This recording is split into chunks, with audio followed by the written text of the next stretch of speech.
Hello, and welcome to Should I Buy Games?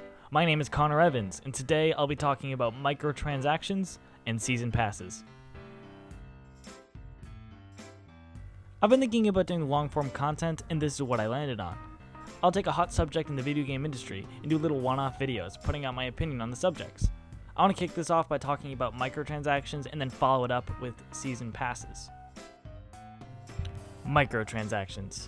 What a dirty word that has become. Why is that? Why does the word microtransactions make your stomach turn as if you've been punched in the gut?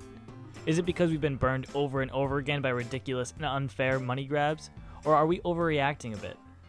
Are they really that big of a deal to the overall gaming experience? I think the truth lies somewhere in the middle. My experiences with microtransactions have been few and far between. For the most part, I just hear about them and am rarely affected by them. The last memorable experience I've had with them was in a little game called Dead Space 3. If I remember correctly, Dead Space 3 was the first game in the series to have a deep gun customization system.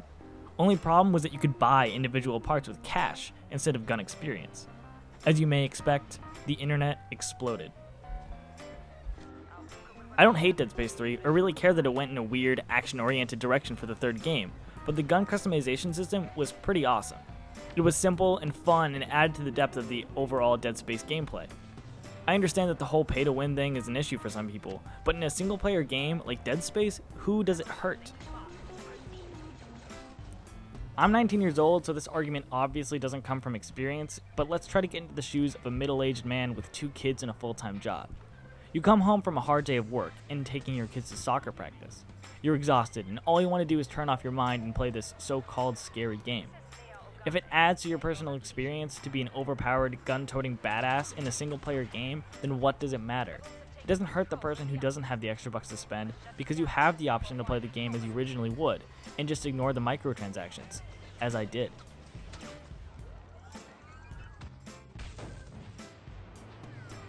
Now, let's take this argument into the multiplayer space. The biggest offender of microtransactions, and the ones most people tend to have the biggest issues with, are in online multiplayer shooters. I'm going to give you 2 examples here, Battlefield 4 and Halo 5 Guardians. Both of these games are similar in the respect that you can pay dollars here and there to get packs that include guns and unlockables to give you a competitive edge. This is where things get dicey for me, and for most people. You put hundreds and hundreds of hours into unlocking everything, and someone with a huge wad of cash can be up there with you in just a matter of seconds. Why does this boil the blood of gamers? Well, all this time and effort you put in is suddenly cheapened. No longer do you have to put in the work and effort to be the best, you can just pay your way to the top. How can we fix this? Well, using Halo 5's rec packs as a basis, this is what I would suggest. We need to level the playing field. Nobody should feel pressured into having to purchase these packs to get their competitive edge. We need to feel that we can achieve by pure skill in playing the game. These packs in both Halo and Battlefield need to be more frequently attainable, so it can become less of a need than a want. Let me give you another example of microtransactions that can be fixed by just tweaking it a little bit. It's more of a macro transaction in this case, but still, same concept. Recently, the mega popular online game Destiny made it possible to achieve level 25 by paying the low price of $30. Are you kidding me? $30. That's half the price of the full game. Now, nobody's holding a gun to your head saying you need to purchase this. You can attain level 25 by simply playing the game for just a few hours, but not everybody has that luxury. To be able to play the higher level missions with your friends in Destiny, you have to be at least level 25, and not everyone wants to grind to get to playing with their friends. In concept, being able to pay a fee to reach a higher level is a great idea, and as someone who is a defunct Destiny fan looking to maybe hop back in, this struck my fancy. Then I saw the $30 price point. Who in the world would get this? How desperate do you have to be to reach that higher level? You just can't expect someone to pay that, and this is where I get angry. It reflects the integrity of Bungie that they would think this price is okay for such a small service. It's a betrayal to their fanbase, and reflects the money machine the gaming industry is becoming. That being said, I do believe that video games first and foremost are a business, and these developers need to make money to support their artistic visions, but there's a right and a wrong way to do it. You have to treat your consumers with respect, and then they'll give you their support. The more goodwill you build with the company, the more money they will be willing to spend on your products. Just look at EA today. People have been burned over and over and over again and have taken notice. Their sales aren't plummeting overnight, but being voted worst company in America 2 years in a row sure doesn't help business.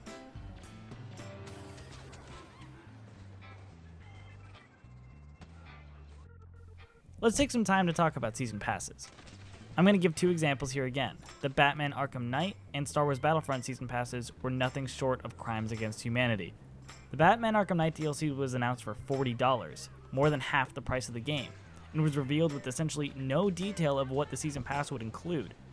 This may sound absurd, but I don't think $40 is too much for a season pass if the amount of content is worth the price of admission. In this case, that didn't exactly work out. After the internet exploded with backlash, they revealed a few details on what was to come, but the content didn't come to fruition, as the 4 included packs were bare bones, a couple of hour-long missions that disappointed even the hardest of hardcore Batman fans.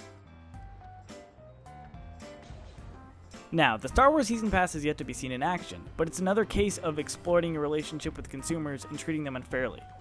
When revealed, the pack was priced for $50. How much are games today? $60? Okay, I'm receiving word the games are $60. So you're telling me that this season pass is $10 off the price of the main game? Oh, alright, okay. Now, $50 isn't that uncommon for a multiplayer online shooter. Both Battlefield and Call of Duty provide $50 season passes, but you always know what you're getting with those packs. Battlefront has now detailed their season pass in full, and it seems to be worth the price of admission, but that's in the eyes of the beholder.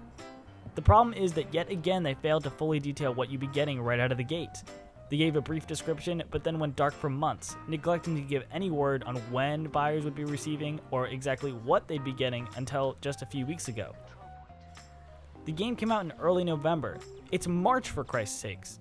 You can't expect people to be willing to put down $50 and not know what they'd be getting.